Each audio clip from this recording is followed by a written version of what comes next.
கர்த்தருடைய பரிசுத்த நாமத்திற்கு ஸ்தோத்திரம். இன்றைக்கும் நம்ம வேதத்திலிருந்து 2 ராஜாக்கள் 4ஆம் அதிகாரம் 8 - 37 வசனங்களில் உள்ள ஒரு ஸ்திரீயை பற்றி நம்ம பார்க்கலாம். அவங்க பேர் சூனேமியாள். அவங்கள பற்றி நம்ம பார்க்கும்போது ஒரு நல்ல அவங்களுடைய சுபாவம் எப்படி இருக்குன்னா, நான் ஒரு 6 விதத்தில் அவங்கள நான் நோட்டீஸ் பண்ணுறேன். அது எப்படின்னா, ஃபஸ்ட்டு அவங்க நல்ல ஒரு ஊழியக்காரனை அடையாளம் காண்றாங்க.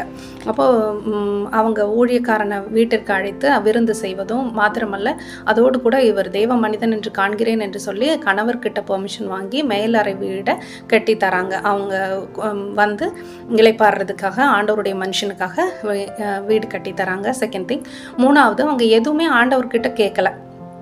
இப்போது எலிசா கேட்குறாரு, உனக்கு என்ன தேவைன்னு. நான் என் ஜனங்கள் மத்தியில் சுகமாக இருக்கிறேன்னு சொல்லிடுறாங்க.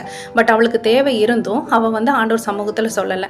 நம்ம நிறைய நேரம் என்ன பண்ணுவோம்னா, கடன்னு நம்ம ஆண்டவர்கிட்ட நம்மளுடைய விஷயங்களை எடுத்து சொல்கிறோம். பட் சூனேமியாள் வந்து எனக்கு அவளுக்கு பிரத்யேகிச்சும் ஒன்றும் சொல்கிறதுக்கு இல்லாதனால சுகமாக இருக்கிறேன்னு சொல்கிறாங்க. பட் ஆண்டவர் அந்த தேவையை அறிஞ்சு அவளுடைய சுபாவத்திற்கு ஒரு அதிசயத்தை, அற்புதத்தை கொடுக்குறார். ஒரு சின்ன குழந்தையை கொடுக்குறாங்க.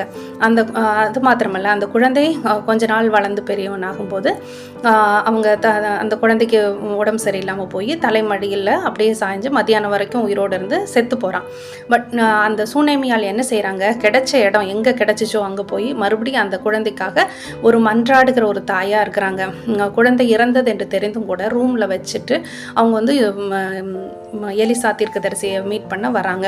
வந்து காலை பிடிச்சிட்டு விடமாட்டேன்னு சொல்கிறாங்க. ஏன்னா அவங்க அந்த மன்றாட்டின் தன்மை அவங்கக்கிட்ட இருக்குது. மன்றாடி அந்த குழந்தையினுடைய ஜீவனை திரும்பி பெறுறாங்க கர்த்தர்கிட்ட. இது போல் நாமும் கூட நம்ம சுபாவத்தில் நல்ல ஊழியக்காரங்களை கண்டறிகிற ஒரு ஸ்திரீகளாக, மாத்திரமல்ல அவங்கள விருந்து செய்கிறவர்களாக, மாத்திரமல்ல நம்ம குடும்பத்தோடு கூட உதாரத்துவமாக ஊழியத்திற்கு கொடுக்குற ஸ்திரீகளாக, இன்னும் என்னென்னா பொறுமையாக நம்ம எதுவுமே எனக்கு இது தேவை அது தேவைன்னு கர்த்தர்கிட்ட சொல்லாமல் ஆண்டவருக்கு உள்ள மனமகிழ்ச்சியாக இருந்தால் அவர் நம்மளுடைய விருப்பத்தை நிறைவேற்றுவார்.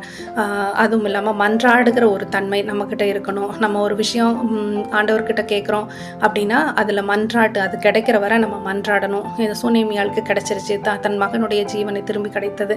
நமக்கும் அதே மாதிரி தான். நம்மளுடைய ஆண்டவர் நம்மளை ஆளுகை செய்து நமக்கு பரிசுத்தமான வாழ்க்கையை கொடுத்து நம்ம மன்றாட்டின் பிள்ளைகளாக இருக்க, மற்றவர்களுக்காக மன்றாடுகிற ஒரு சுபாவம் நமக்குள்ளே இருக்கும்படி எனக்கு சூனேமியாள் கிட்ட இருந்து நான் லேர்ன் பண்ணியிருக்கேன்.